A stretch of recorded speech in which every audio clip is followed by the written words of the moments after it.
Good morning, everyone, and welcome to the National Hispanic Council on Aging's Nutrition webinar. My name is Christine Perez, and I'm NHCOA's Director of Programs. It's my pleasure to be moderating today's virtual event. So, for over 50 years, NHCOA has worked to improve the lives of Hispanic older adults, their families, and caregivers. Our commitment to our mission has only been emboldened in the face of ongoing health disparities that continue in our communities. This webinar is an opportunity for us to explore key topics related to good nutrition, including the importance of a balanced diet, the role of exercise and physical activity in preventing chronic illness, and also the management of chronic diseases. So to begin this virtual event, it's my pleasure to introduce Dr. Yanira Cruz, President and CEO of NHCOA. She's one of the nation's foremost advocates and spokespersons for diverse older adults, and has been recognized for her commitment and leadership on behalf of diverse older adults nationwide. So welcome, Dr. Cruz. Thank you, Christine. Good morning, everyone. And first, I want to just say thank you to our panel for joining us today, Dr. Armendariz, Dr. Skinner, Dr. Pacheco. Thank you for taking the time to joining us today, for sharing your wisdom with us. And hello, everyone. Good morning to everyone. It's wonderful to be here connected with you to speak about such an important discussion, right? And topic that concerns our nation's health. And we're all aware of the critical role that good nutrition plays throughout life. But for our senior population, it becomes even more important. As you know, nutrition impacts every part of our health, from our physical strength and energy to our mental sharpness and emotional well-being. For older adults, proper nutrition will often determine their ability to maintain independence and a good quality of life. And so as we age, our bodies also change, and so do our nutritional needs. So seniors are often at higher risk of chronic conditions like heart disease and diabetes and osteoporosis, conditions that can be better managed or even prevented with proper nutrition. And I know it's not always easy. I know for me personally, as I get older, I've had to make adjustments to what I eat and be more conscious and more intentional about eating more veggies and more, um, less carbs, less sugars. However, too many Hispanic American seniors encounter systemic barriers that keep them from accessing nutritious food. Language, cultural preferences, and even where they live, food deserts can create gaps in services and access to health education for Hispanics and Latino older adults. These are barriers between older adults and services meant to help with their low income and food insecurity. But rather than receiving the help they need, they meet these barriers, and that just creates a debilitating circumstance for them in terms of staying healthy and their nutrition. And so, in order to address these challenges, it is critical that we advocate for policies that protect and prioritize the health of older adults, especially in Hispanic communities. This means ensuring that nutrition programs like Meals on Wheels and the Supplemental Nutrition Assistance Program, which is called SNAP, are funded and adequately funded, culturally accommodating, and easily accessible for those who need them the most. In addition, we must call for greater support of programs that focus on healthy aging, such as nutrition education tailored to the needs of Hispanic older adults. And as we look to the future, it is vital that we push for policies that promote the dignity, independence, and health of our older adults. But we can't do this alone. We need each of you.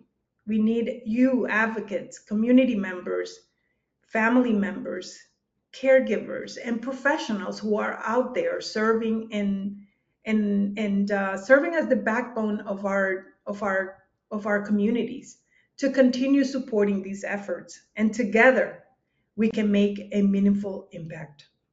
So before we start hearing from our incredible panel of experts who will address different issues that are all interconnected, interrelated, and all very important, I want to encourage each of you to stay connected with our organization, with your organization, with the National Hispanic Council on Aging, NHCOA, and to be part of this ongoing conversation. Stay informed, receive our updates, and engage in meaningful conversations about the issues affecting our families.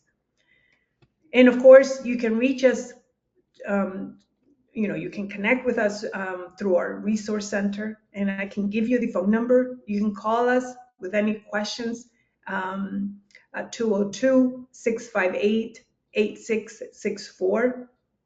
And so by using our services, you will receive assistance with your healthcare needs, your advocacy needs, and more. We're here to connect you with any and all resources available. You're not alone.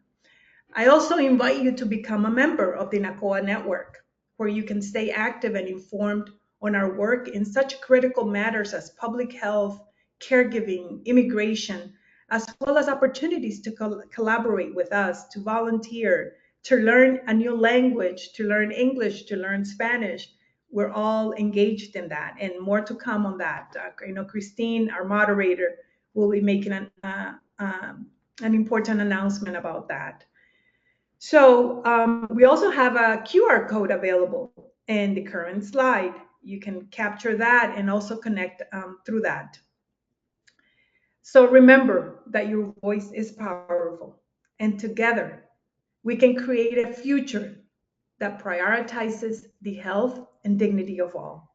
Thank you again for being here today and for your dedication, your commitment to making a difference and to making this world a better place for everyone.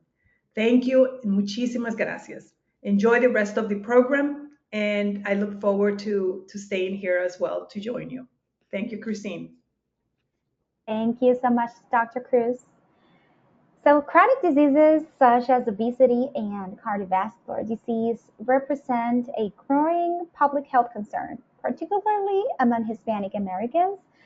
This group faces a disproportionate burden due to a combination of genetic, socioeconomic, and environmental factors that increase their vulnerability to these conditions.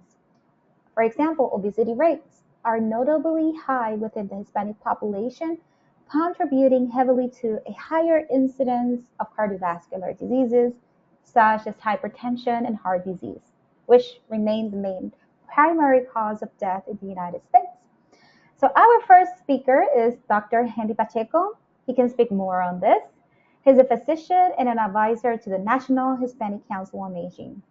Today, Dr. Pacheco will highlight the burden of chronic diseases such as obesity, cardiovascular disease, among others, in the Hispanic Americans. So welcome, Dr. Pacheco.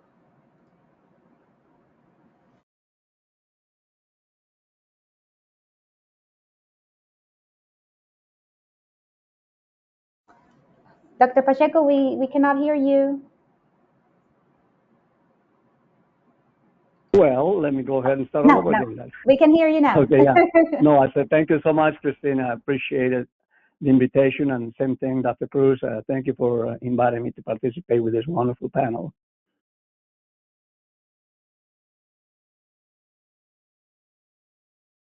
You can go ahead, Dr. Pacheco.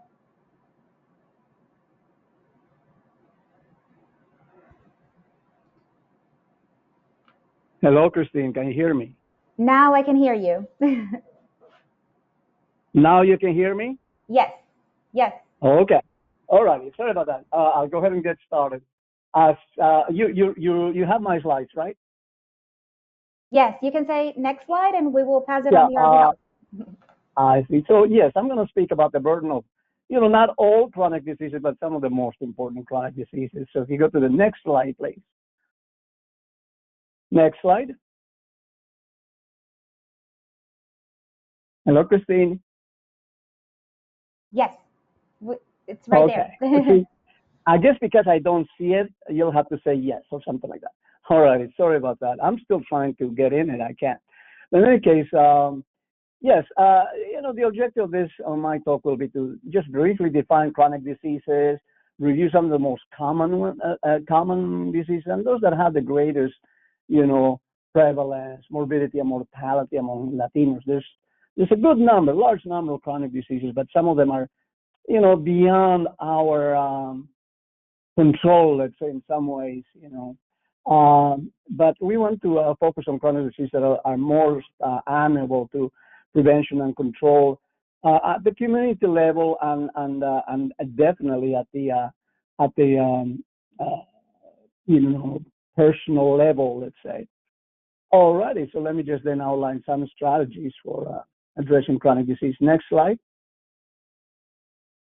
Alrighty, well, just briefly defining chronic diseases, these are conditions that last a year or more and require ongoing medical attention or limit activities or daily living. Something is affecting you every day in your everyday activities for, a long time. That's a chronic disease. Some narrate to disease lasting more than 3 months and generally cannot be prevented, cannot be cured, or have a limited duration. They don't have limited duration.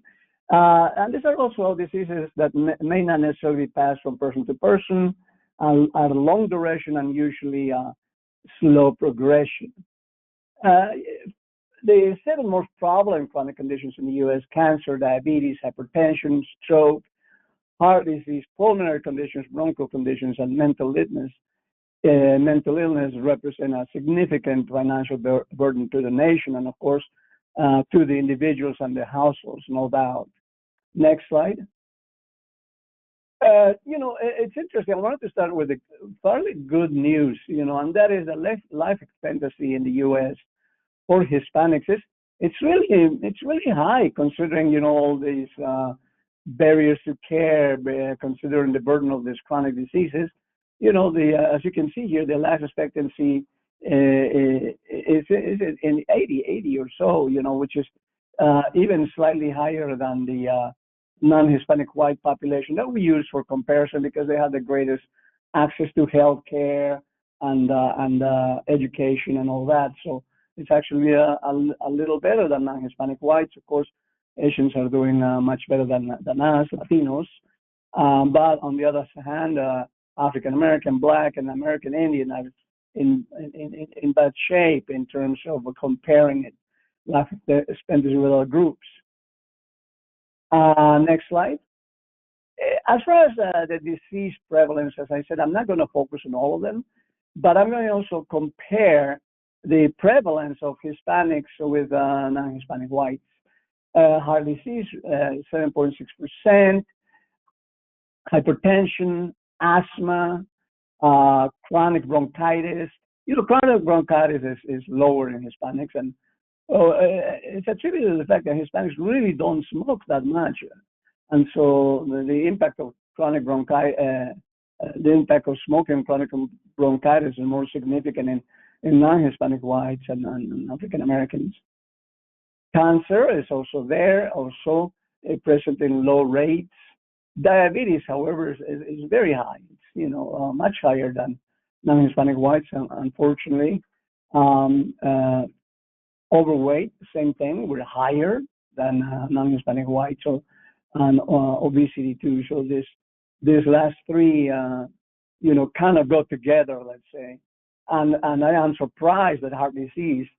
I've always been surprised that heart disease statistics are much better than non-Hispanic whites, considering that obesity, overweightness, diabetes have a significant impact on cardiovascular health. Next slide.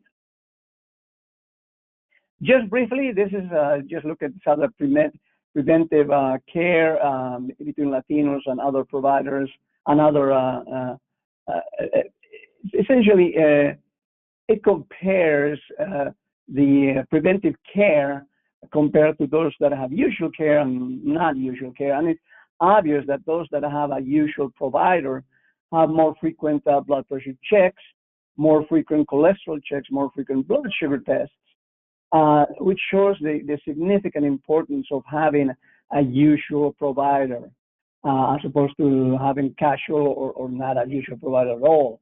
At least the checkups are much better in these folks that do have a usual provider, which it's reasonable. Next slide.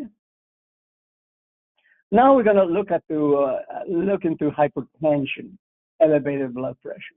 As you can see, the age of diagnosis is significant. The blue line are Hispanics, is significant for Hispanics over the years. Diagnosed at 30 years or later is higher. 40 years or less is still high, and definitely by 50 years or less is very high. As compared, once again, to the non-Hispanic white population, which, as I mentioned, have greater access to care and greater access to information and all those, let's say, privileges of having of belonging to this population. Next slide. This one shows a little bit of the age-adjusted prevalence of hypertension among adults, and you can see that in non-Hispanic whites, the level, non-Hispanic to blacks, and Hispanics at the very far right-hand side, and this shows you the prevalence of hypertension in men and women, and shows that it is higher among men than women.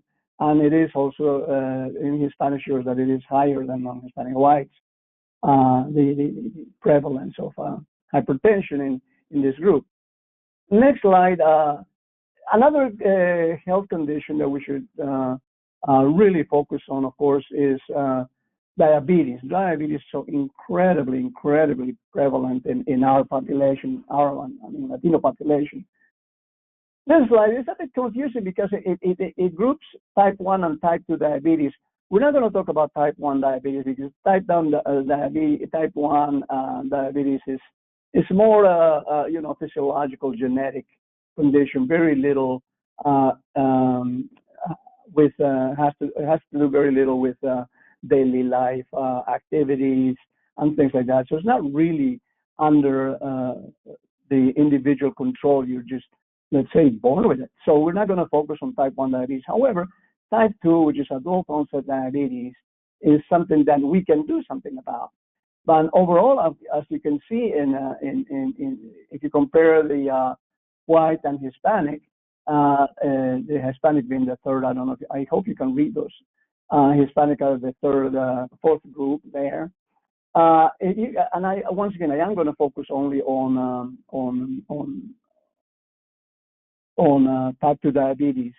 So you can see that the type 2 diabetes incidence in whites is pretty high. Incidence, new cases. And Hispanics, it's high. It's high, not quite as high as white, definitely not as high as black. However, when you look at the prevalence, which is once you're diagnosed, that's the incidence. Once you're a new patient, the incidence. But the prevalence is, does it stick with you? Does it stick with our population? And yes, the prevalence of type 2 diabetes in Hispanics is much higher than, let's say, the white population. It's so you can see that even though white population may have a higher incidence, in Latinos it has a higher staying power, let's say. So it stays in the community, stays with the individual, and goes around, causing the damage that it does to the rest of the body. Next slide. Now, when we look at obesity among adults ages 20 and over, we can see that the Hispanics are at the very end, the light green bar. We can see that obesity compare among men and women, in men is higher than Hispanic whites, which are at the very left, dark blue. In women, it's also higher than non-Hispanic whites. And obesity has incredibly harmful consequences. And once again, we see that for adults 20 and over, it is much higher than, let's say, than the non-Hispanic whites in terms of the prevalence of the disease. Alrighty, so let me see what would be the next slide, please. Well, what are some factors that contribute to higher prevalence of obesity in Latinos? Well, one, genetic factors. We do have some genes that, when you look at other populations that are represented in our genetic makeup, shows some tendency towards diabetes. Dietary factors. We consume a lot of carbohydrates and high-fat foods and sugary foods, especially Latinos that are here in the United States that are acculturated. If you go to the supermarket and you can look at what they have in their baskets, what Latinos have in their baskets as they go around shopping in supermarkets, you can tell that it's just terrible. It's just full of processed foods, full of sodas, full of sugary drinks. Even, healthy sounding orange juice has a lot of sugar. There's also family dynamics, that is also pretty harmful in the sense that we have a family dynamic that does not help. On the contrary, it contributes towards obesity. I know this young woman who's traveling a lot, and her mom is taking care of her child who is like 6 years old, and she sends her pictures, and he says, "Mom, she's gaining too much weight," and she says, "Oh no, she's still too skinny." And when I look at the picture of the little girl, this little girl is getting kind of chubby, but the grandmother keeps feeding her because the grandmother, she's too skinny. It's just incredible, and the mom is concerned. She says, "Please don't feed her that much. Look how she's gaining so much weight," And so those are some of the family dynamics. Socioeconomic, environmental factors, fact that it's harder for many Latinos to shop in places where there are, good variety of foods and vegetables at reasonable prices. Acculturation, living in the U.S. is also it's bad for your health, actually. And many Latinos who come from places where they do a lot of walking, where they eat a lot of vegetables, come to the States and they eat a lot of processed foods, junk foods, and we adopt, high cheese, high fat foods, and acculturation is just not healthy for us. There's also a normalization of obesity, body image. You don't want to go around shaming people who are overweight, but then there's also, some a normalization of an unhealthy weight, situation. So that's somehow something we have to modify on a cultural basis overall to promote, physical activity, a reasonable diet, and promote a healthy weight. We also lack access and utilization of healthcare, which of course leads to having these conditions last longer than and we end up with a doctor when we can't see very well because of diabetes. We're having this problems of tingling in our toes or all kinds of manifestations of diabetes, headaches, hypertension, fatigue, all of these things. That's when we go to the doctor. By that time, a lot of damage has already been done. I don't know how to phrase this. I say poorly motivated Latinos serving healthcare professionals is because there is probably a better expression. What I mean to say is that, unfortunately, many physicians or healthcare providers for Latinos do not highlight and emphasize that part of their current condition, unhealthy conditions, the fact that they're obese or they're overweight. They just, let that pass. They don't make any comments about it.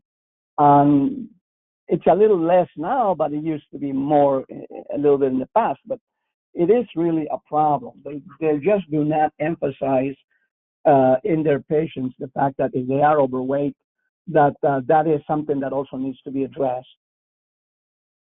Consequences of obesity. You just focus on obesity, you can see the consequences are tremendous, and then later we'll see how this ties on to everything. One, type 2 diabetes. A lot of people who are overweight will develop type 2 diabetes. Many much earlier and some a little later. High blood pressure, also tied to obesity. High cholesterol, elevated triglycerides, also tied to obesity. And of course, elevated triglycerides, high cholesterol, damage blood vessels and damage the liver. Sleep apnea is also a strong consequence of obesity. And sleep apnea leads to cardiovascular, it has negative cardiovascular effects, hypertension, and all kinds of very negative cardiovascular effects. Osteoarthritis, musculoskeletal, knee pains, hip pains, ankle pain, they're all related to obesity. That sometimes leads to tragic events of, occurrence, of simply remaining even sedentary for longer period of times. And many times they just cannot walk, because of the pain brought on by this osteoarthritis and all that caused by obesity. And that's even worse, because if you can't ambulate, can't walk, then less likely to lose any weight. Of course, obesity leads to gallstones, gallbladder disease. It's not harmless. It requires surgery. It also leads to some types of cancers. Same thing, anxiety, depression, low self-esteem, and diminished quality of life. These are some of the things associated with obesity. Next slide. The health status among non-elderly adults, you can see that Hispanics have about a 10% fair or poor health status, and the obese 33%, and followed by that only 9% that they have diabetes. Next slide. One of the things I want to emphasize is that chronic diseases by themselves, they are bad, but together they are really, really bad. I mean that if you look at obesity and the consequence of obesity, you find cardiovascular diseases, stroke, diabetes, musculoskeletal disorders, pancreatitis, difficult walking and standing. That's obesity. Then those folks, unfortunately, have obesity and diabetes. The diabetes part also causes cardiovascular disease, damage narrowing and blood vessels, strokes, heart attacks, neuropathies, lack of sensation in the extremities, which leads to amputations, kidney disease, and of course, impotence. Hypertension, same thing, heart disease, congestive heart failure. As you can see, they all feed into each other. They all aggravate each other and make things really, really bad for the individuals that have them. Kidney failure, very common. A lot of people are on dialysis, and a lot of people have kidney issues. If you look at kidney failure in the United States, over half is caused by diabetes and high blood pressure. Over half of cases. I think it's like 60-something% of cases are caused by diabetes and hypertension. Chronic diseases start early in life. That's what I'm trying to show in this slide. Childhood obesity rates are very high in Hispanics in childhood.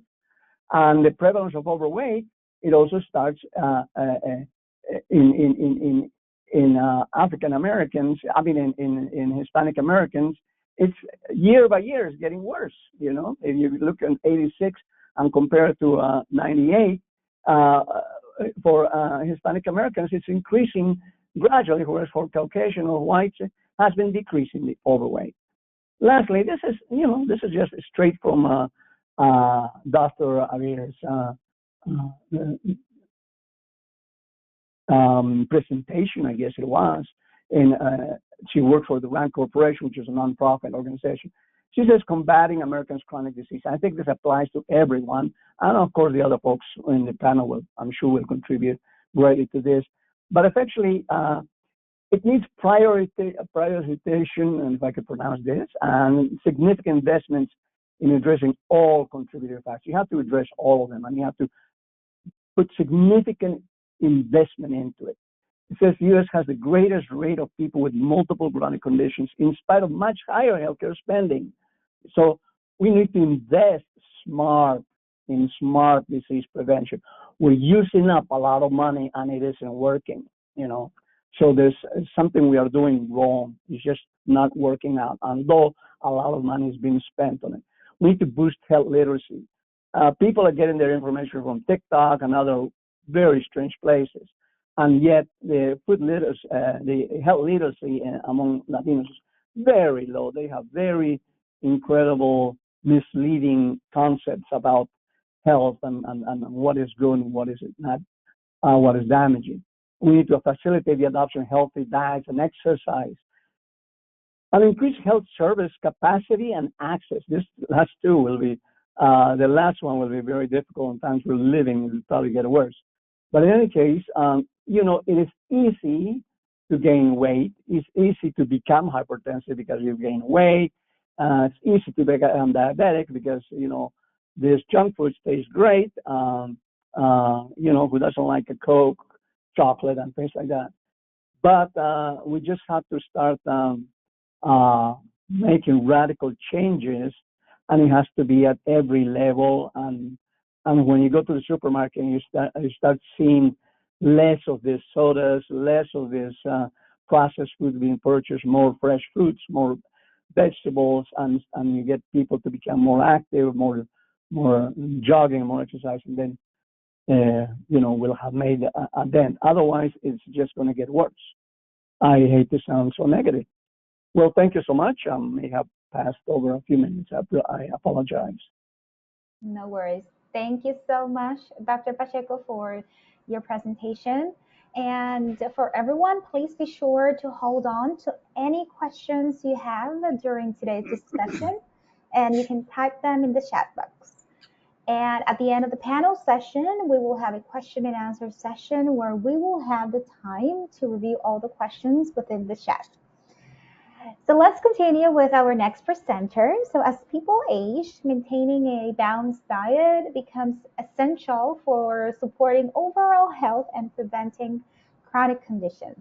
So let's introduce our next speaker, who is Dr. Gabriela Armendariz, Director of Research and Evaluation at Food Insight Group. Today, Dr. Armendariz will highlight the importance of a balanced diet and what people should eat as they get older. Welcome, Dr. Armendariz. Thank you, Christine. Well, I'm going to dive into it. So let's start. Let's get. Thank you. It's such an honor to be here. Thank you so much for considering me. But I'm going to dive into the presentation. So next slide, please.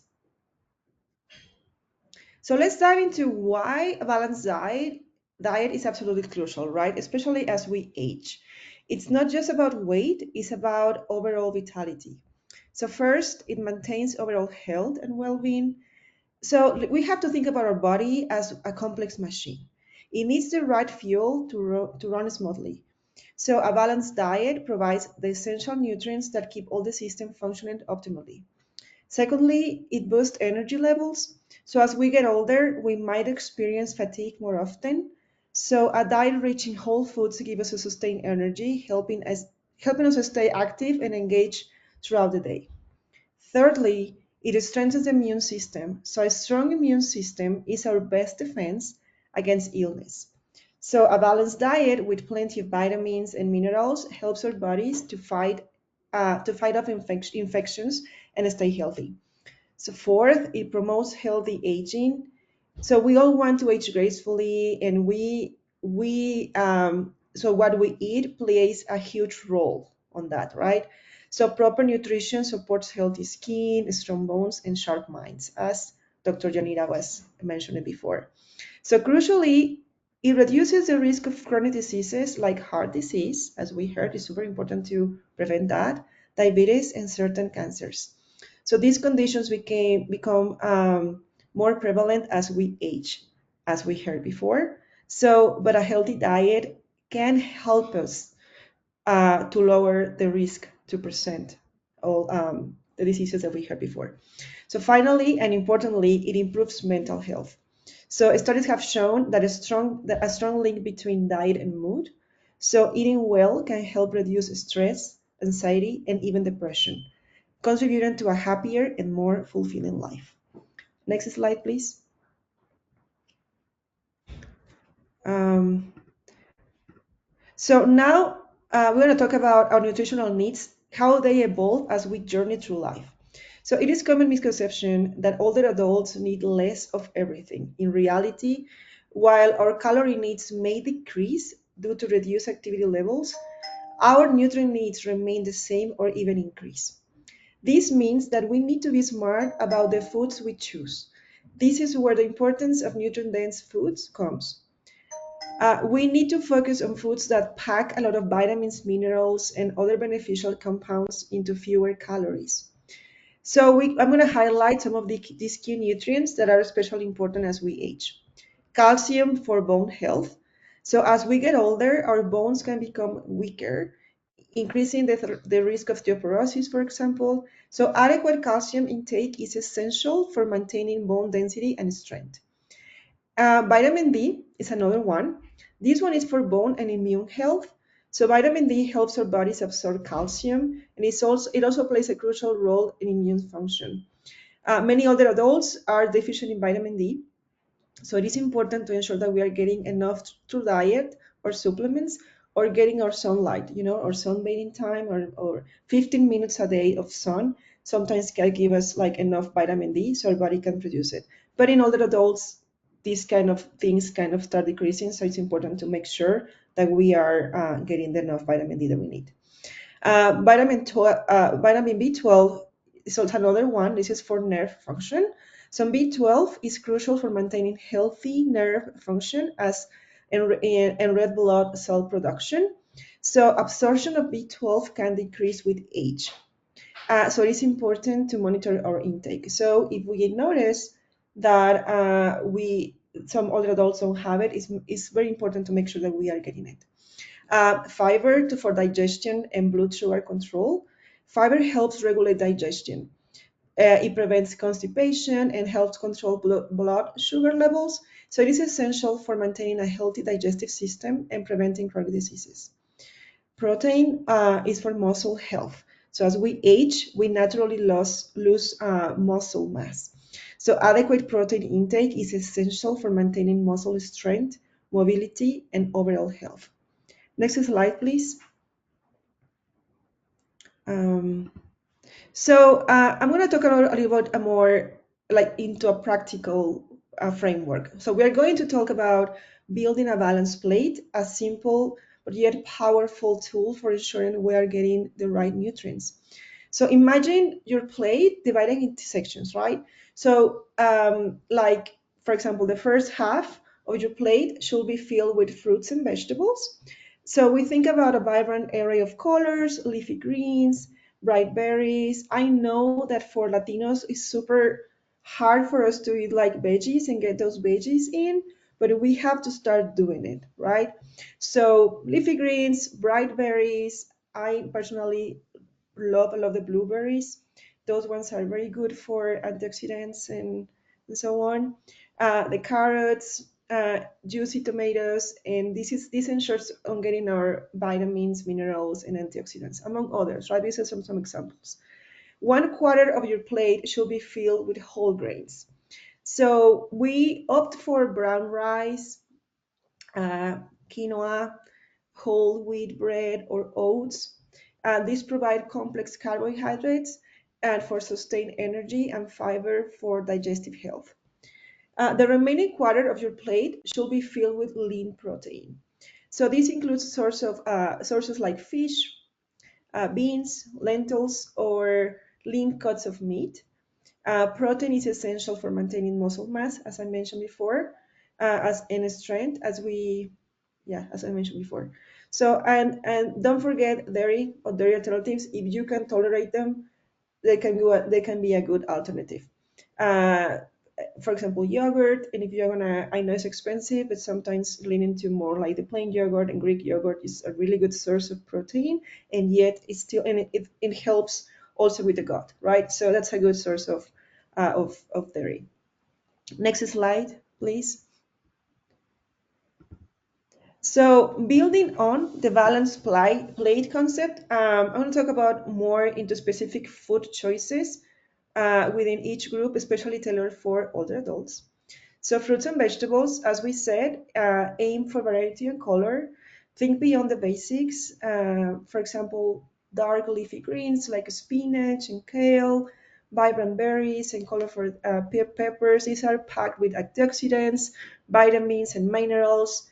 Don't be afraid to experiment with different fruits and vegetables to keep your meals interesting. And I'm going to tell you something. One of the things that I normally use when I don't I think that I'm not getting, and as I talk to my parents as well, and they are older, I do smoothies. You know, smoothies can be a good source of getting all your veggies, get some berries in there, get some fruit, and that can give us like a good source um, of veggies and fruits, right? Like we can have other sources on how to get them without thinking so much on how to cook them, how to prepare them. This is a small tip.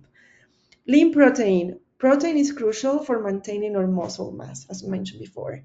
So opt for lean, like fish, which these are rich in omega-3 fatty acids, um, beans, lentils, and as I mentioned before, lean cuts of meat. I don't know, but in Latino culture, in Mexicans as well, I'm Mexican, we love lengua, which is a tongue of the cow. So that's a very lean protein. I know in a lot of places it's not as liked, but it's a really good source of lean protein. Um, uh, Also, whole grains, as I mentioned before, choose grains over refined grains whenever possible. Brown rice, quinoa, whole wheat bread, and as I mentioned before, oats are a good source. Healthy fats, don't fear fats. Fats are good for you. Fats are essential for brain health and overall well-being. So, but these fats, of course, have to be the right fats, like nuts, seeds, and avocados. So you can start adding that to the diet. And these type of fats provide monounsaturated and polyunsaturated fats, which are beneficial for our health. Hydration. I think hydration is one of the most overlooked aspects of healthy eating, uh, because as we age, our sense of thirst may decrease. So it is crucial to make a conscious effort to drink plenty of water throughout the day. So water helps with digestion, circulation, and overall um, bodily functions. Next slide, please. So we know what to eat, right? But how do we make it happen in our daily lives? Here are some practical tips for healthy eating as we age. Uh, Cook and eat with others. Sharing meals can make eating more enjoyable and encourage healthier choices. Social interactions is also crucial for mental well-being. So consider joining a community meal program or regularly inviting friends and family over for meals. Experiment with different flavors and textures. So as we age and as Latinos, we really like our food, right? But um, our taste buds may change. So let's not be afraid to try new recipes and spices to keep our meals exciting. So this can help to prevent the to get bored of food and encourage a wider variety of nutrients, the nutrient intake. So, and also consider, if you can afford it, consider meal delivery services. If cooking becomes challenging, there are many healthy meal delivery services specifically designed for older adults. Also thinking about it, like when you as you age and when you cook, for older adults it's harder sometimes to cut, to prepare meals. In some stores, I for example, I recommend the frozen veggies, the frozen fruits that are easy to open. They don't have to cut that as much. So that's a good source of like getting your veggies, getting this frustration. Like I have to cut them. I have to go through all the process of like doing the cook, right? Um, and also a very important is consult a registered dietitian or personal advice. So everyone's nutritional needs are unique.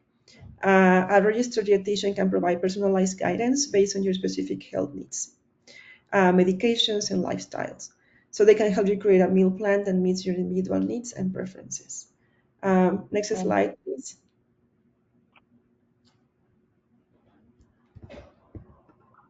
So we discussed the ideal, but let's be realistic, right? Aging comes with its own set of challenges that can impact our eating habits. So let's address some common ones. Loss of appetite. This can be a common issue. If you are finding it hard to eat enough, try these strategies. Add flavorful spices and herbs to your meals to stimulate your taste buds. Engage in regular physical activity, as exercise can help increase appetite. And physical activity, there are different type of programs that we're gonna hear more about. Different type of physical activities that are designed or are like more targeting to older adults. It's not as challenging, right? So opt for smaller but more frequent meals throughout the day. So rather than three large ones. So this can help us to get our what we need. Difficult in chewing. Dental issues can make it hard to enjoy certain foods. Here are some solutions. Choose softer foods like cooked vegetables, soups, stews. As I mentioned, one of my preferred ones, Greek yogurt, specifically Greek yogurt. Consider using a blender or food processor to pure gourmet foods. Consult with the dentist to address any underlying dental problems that you may have. Financial concerns. Eating healthy can sometimes seem expensive, but it doesn't have to be. Here are some tips. Buy in bulk, especially for staple items like beans and meats. Use coupons and take advantage of sales in local grocery stores. Choose affordable protein sources like beans, lentils.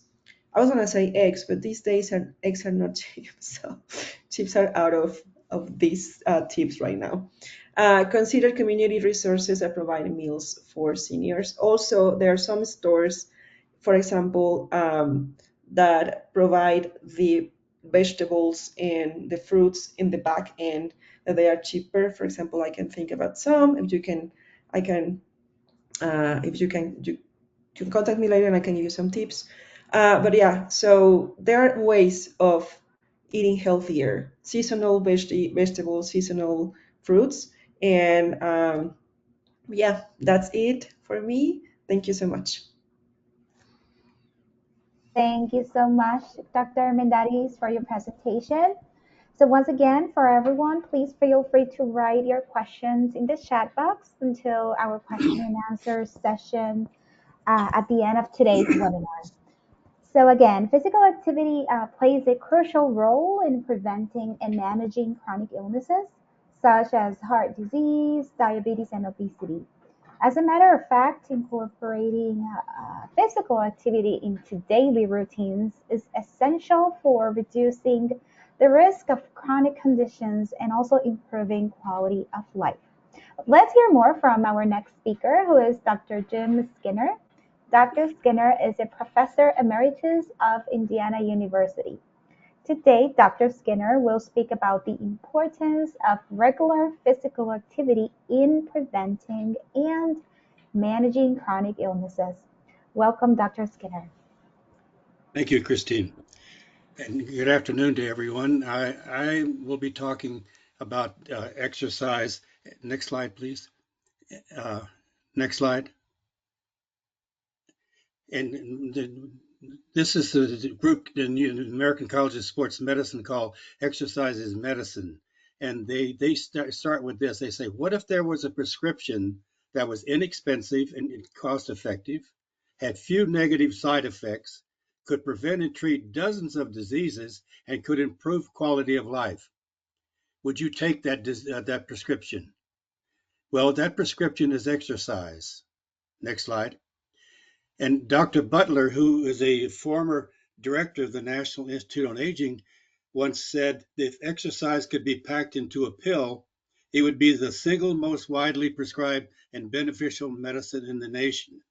Now, that sounds like an awfully big statement, but I want to explain and show you some examples of what this really means. And about 10 years ago, a panel of experts from the American College of Sports Medicine put together went through and looked at the evidence on how exercise affects many of the chronic diseases that Dr. Pacheco was talking about.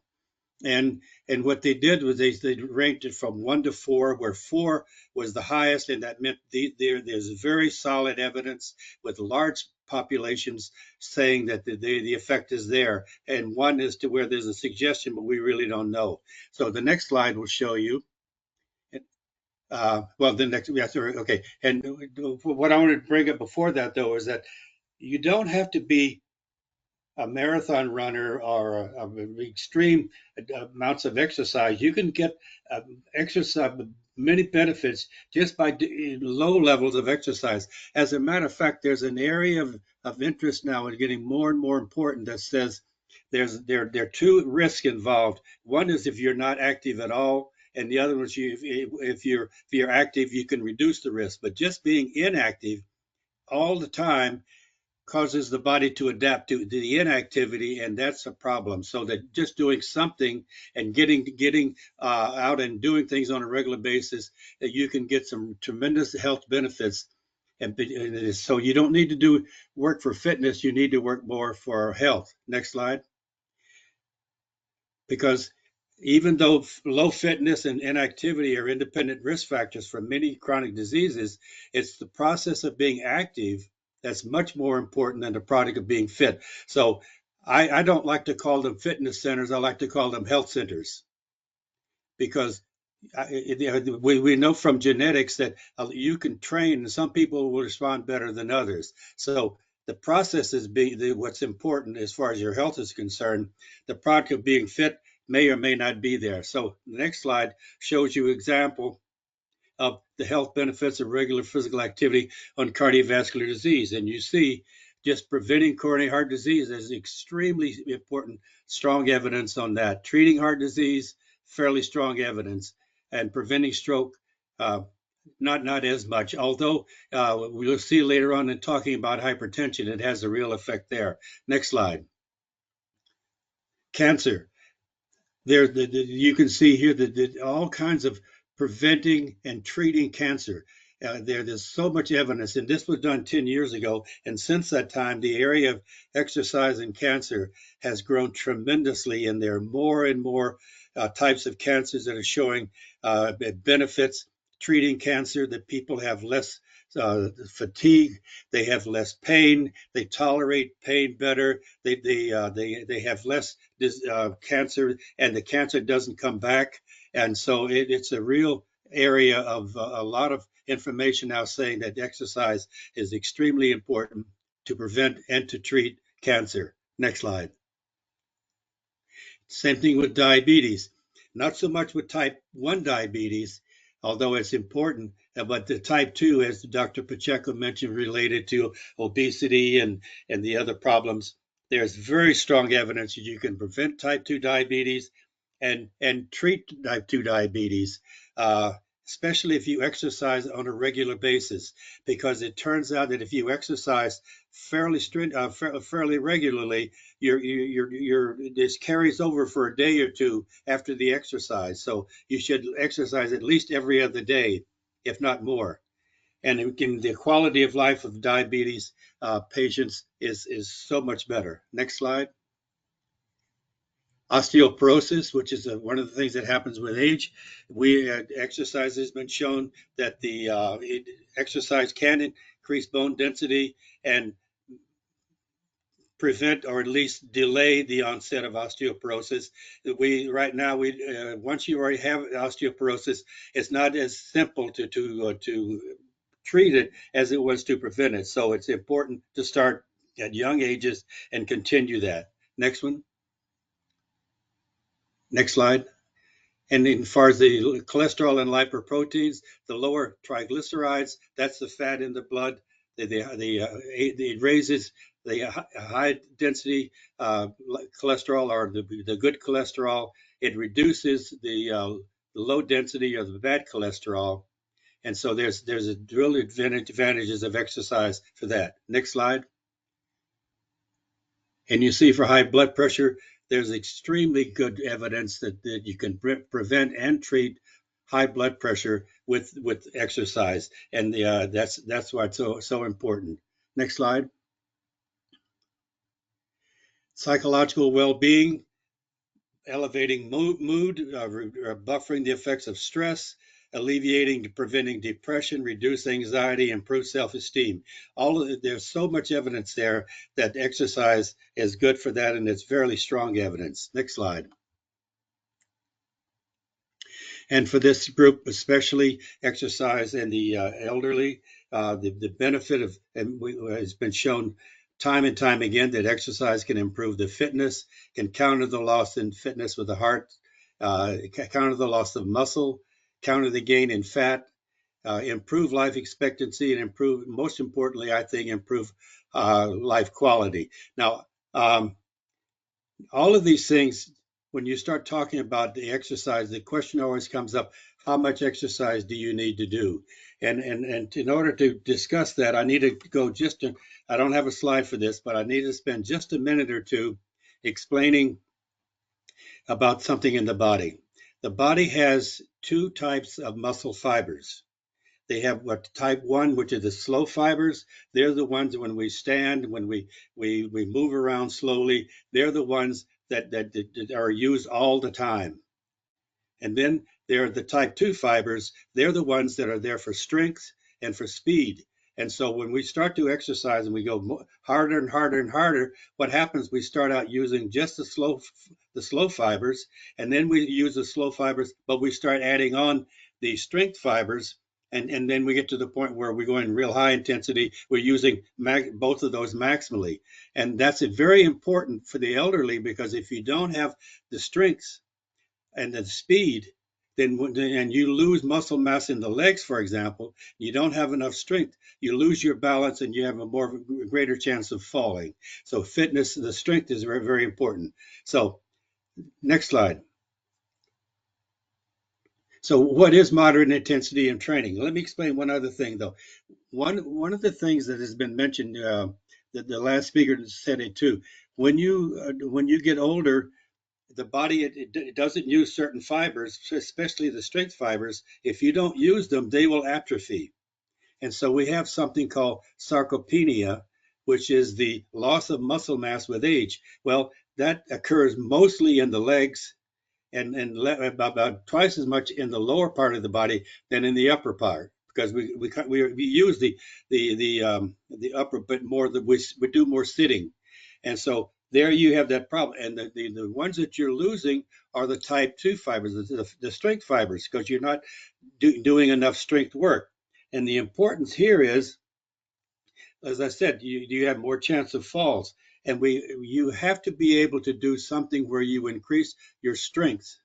And the only way you do that is by doing at least moderate intensity. With moderate intensity, you're using the slow fibers, but you're also using the faster strength fibers. And what is moderate intensity? I sometimes become fairly discouraged when I see pictures of people, elderly people exercising, and they're sitting, which is okay for balance, but they're sitting and taking a light weight and just moving their arms. Well, this is not using the strength fibers, and you need it especially in the legs. And if you can do the works where you actually strain and do a higher intensity work, that's even better. And there have been studies even in 90-year-olds that show that 90-year-olds can do high intensity strength work, and that it improves their strength tremendously. And the interesting about it is that when these 90-year-olds increase their strength, they become spontaneously more active, because now they can stand up more easily getting out of a chair. They don't have used the cane as much. They don't use the walker as much. They tend to use stairs more than the elevator. And so that's why it's important to increase the strength with the elderly, so that they can be more active. And so in moderate intensity, if you take a weight and you can only lift it about 8 times, then you train with that weight. If you can lift it to 12 times, you increase the weight, and then you can do it. That'll take you back down to 8 times, and you just keep increasing it again. But you've got to do something that uses those strength fibers. So choose activities of daily living that require lifting. Don't just do it for a few seconds, and try to do that. Now, next slide, please. What about moderate intensity with aerobic or cardiovascular exercise? The same thing is true. If I'm walking very slowly, then I'm only using this type 1 slow fibers. I have to walk faster. And again, I see pictures of people walking and they're always smiling and talking. Well, I'm the first one to realize, especially for older people, that physical activity is also a social activity. So it's important that you do that. But if when you walk and you can talk, you're not working hard enough. So you have to do an intensity so that you're starting to use the strength fibers as well, because you're working a little bit harder. And so the question then becomes, well, what is a moderate intensity that I can do for at least 10 minutes and preferably more? Well, we have something called the talk test, or the rating of perceived exertion. Next slide, please. And what you see on the left, you rate this and you say, if I'm just sitting here now, it's 6. It's very, very light. I start to walk very slowly, and that's up around 7 or 8, 9, maybe 10. I walk a little faster. It's and I get to a point where on this scale, it's around 12 to 13. It's somewhat hard. What that means is, now one of the reasons I say it's somewhat hard is because I'm starting to breathe a little heavier. So if I get to the point where I'm talking and I'm walking and I can't talk a full sentence without having to take a breath, then that's right. But it's not that hard. It's just somewhat hard. That's a good level. That's moderate intensity. And so you can do that when you're walking, and just get to the point where you just have a little difficulty, and you would call it somewhat hard, a little bit difficulty speaking. Then you either slow down, then you can speak, or if you have to say something, speed up and then stay there. So you can get that by walking up hills, by walking upstairs, walking faster.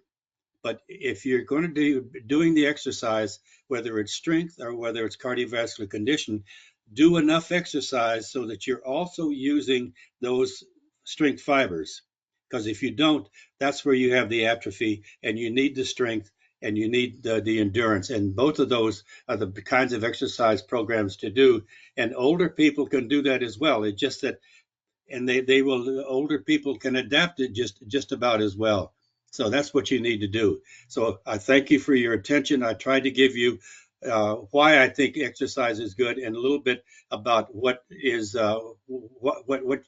should be doing. But the final message is, there's little doubt that exercise is medicine, or that it's important to prevent and manage chronic diseases.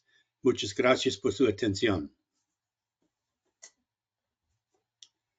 Thank you so much, Dr. Skinner. Gracias. So again, as we close the panel session, thank you to each of our speakers once again for making today's event a worthwhile and informed discussion. So now that we have had our final speaker, we will move on to the question and answer session. So we have some for our panelists, and the first one will be, okay, what are the biggest challenges Hispanic Americans face in preventing chronic diseases, and how can nutrition play a role in overcoming them?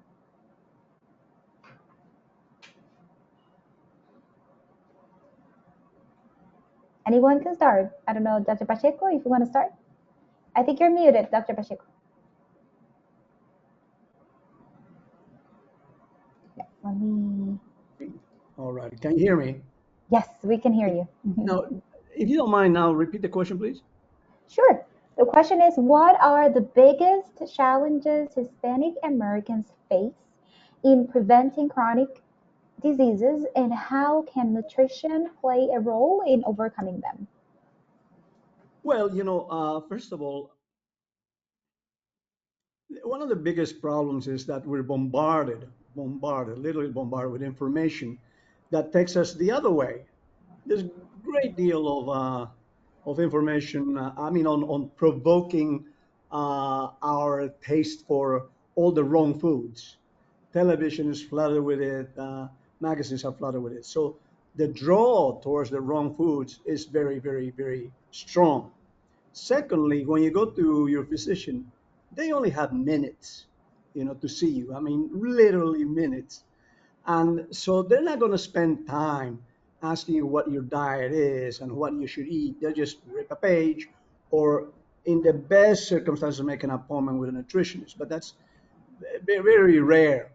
So most of the time, it's a problem that medical attention is very, the attention that you get from your primary care provider is very limited, and the attention you get, the propaganda you get from the outside to choose the wrong foods is overwhelming. And so hopefully there will be a slow but consistent leakage of good information into the community. So those adopters, of good nutrition and exercise in families should try to spread their knowledge and spread their eating habits and their exercise habits in their family. So the best work we can do is inside the family. You have community health workers and things like that, but they don't reach as many people as you would.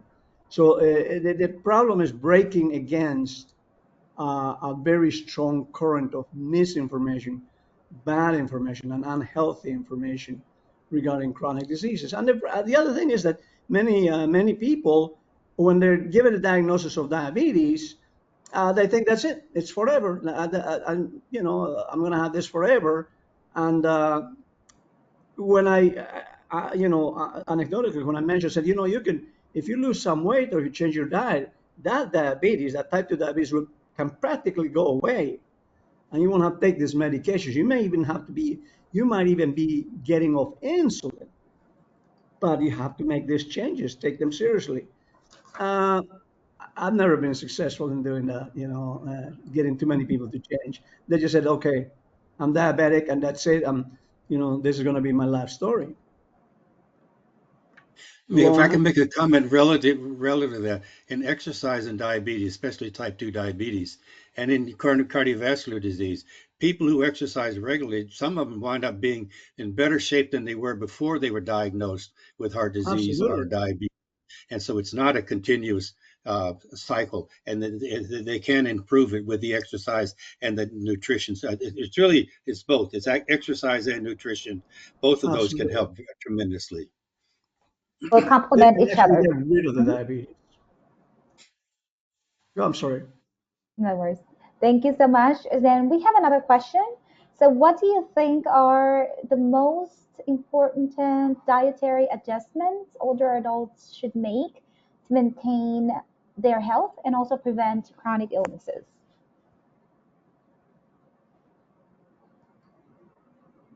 I can talk a little bit about this. So I think one of the main things is, as I mentioned before, is to consider that, as I mentioned, right, as we age, our appetite may decrease, right? And so older adults tend to eat less, but that doesn't mean that the requirements are less. They might need more nutrients.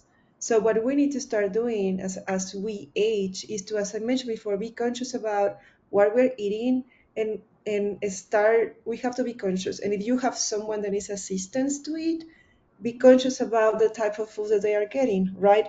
Rich in nutrients, as we mentioned before. Try to avoid the ultra processed food, processed food. There are plenty of very nutritious foods among, even within our cultures, within Latinos. And one I have to mention before regarding like the previous question, we have to acknowledge that within us Latinos, we are different type of Latinos, right? So within us, we have different type of food choices, we have different type of food taste, food preferences, and we have to adapt to each of that population, considering what we may or not need when addressing each type of population, right? Or Latinos. And by saying that is that we can start providing them with good advices about how to improve their health without having to like totally put apart who they are as in culture, and because we're very proud of who we are, and we get very proud of our food. So I think that starting make, for example, I can think of Mexicans, right? Like having some enchiladas with that fried tortillas, and making like this. We and I think I talk about it. Within Latino culture, we have a lot of really, really healthy food. We have to lean more into our cultural food instead of changing towards like all the Americanized food and going back to the roots of our communities. I don't know if I answered the question, but trying to going, but in order to do this, we have to make sure that they are getting the nutrients by choosing fresher foods. And I know it's hard, but cooking those foods, no, right? And even in some stores, you can find those healthier options to cook, like frozen veggies, frozen fruits that they can add up to, and sometimes it's cheaper when you go to the frozen sections. Those are cheaper than the fresh foods, and Hmm. believe it or not, sometimes it's not as bad. So I uh, agree. just just keep in mind that what we are eating and what you're taking. Yeah. Thank you, Dr. Armendariz. And also, family play an important component when being next to the senior and doing the groceries, right? That sometimes the caregivers or family members, they can also play a crucial role in selecting the foods or helping them or guiding them on what to choose best. Dr. Cruz, I don't know if you want to say something. Really, just to reiterate what Dr. Almendaris and Dr. Pacheco said earlier, in that we need to stick to our traditional foods. I think there is a lot of good health in food that comes from nature. I think we need to connect with nature much more. Uh, we have delicious foods. I mean, the Latino culture is a proud culture with food, and we all embrace it and we love it, and we come together around food, and that's a good thing. That I think that's a good thing. We need to continue to explore to maintain those cultural dishes and preparing them in a way that is healthy. So, for example, reducing oils and not frying so much, looking for options to bake the food, or to grill. That could be a better option, but in reality, what Dr. Almendares shared with us, our Latino culture is really a healthy, is filled with healthy dishes. And so I think it's a matter of staying away from fast food, which is, sometimes easier to get to because it's there and it's faster and we don't have time to cook. But instead, dedicate some time during the week, do meal preparations for the week, cook for the week, and can it or box it in the fridge so that you can use it throughout the week. And this way you will have a better nutritious menu during that week. Could I add, relative to the Latino culture? If the Latino culture also the type of dancing that you do, the cumbia, the cha-cha, the salsa, the merengue, those are exercises that are fun, but they're also Hmm. they're above that level that I was talking about. That's moderate intensity, and you enjoy it. So if it's a social activity, and there are many studies done at the University of Illinois in Chicago and other places with the Latino community showing the advantages and the of the doing the dancing groups. It's fun. It helps their cognition. It helps their health. There are many things. So I think we talk about the Latin culture, Latino culture in terms of food, but also in terms of activity. Thank you so much again. And I think we need to close this panel session because of tight deadline that we need to continue. But again, thank you so much for all the panelists in joining us today. And before closing the webinar, I would like to introduce Mr. Robert Blancato. He's the president of MET, Blancato and Associates. He also serves as the executive director of programs for the National Association of Nutrition and Aging Services. And NACOA is also proud to know Mr. Blancato as a member of our board of directors. So welcome, Mr. Blancato.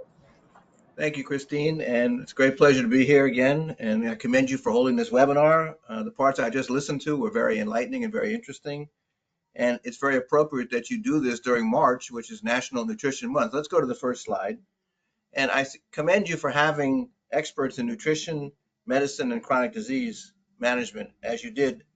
That's perfect, giving the linkages between these three areas. So my closing thoughts are going to be focused on nutrition policy, realities, and possibilities. Next slide.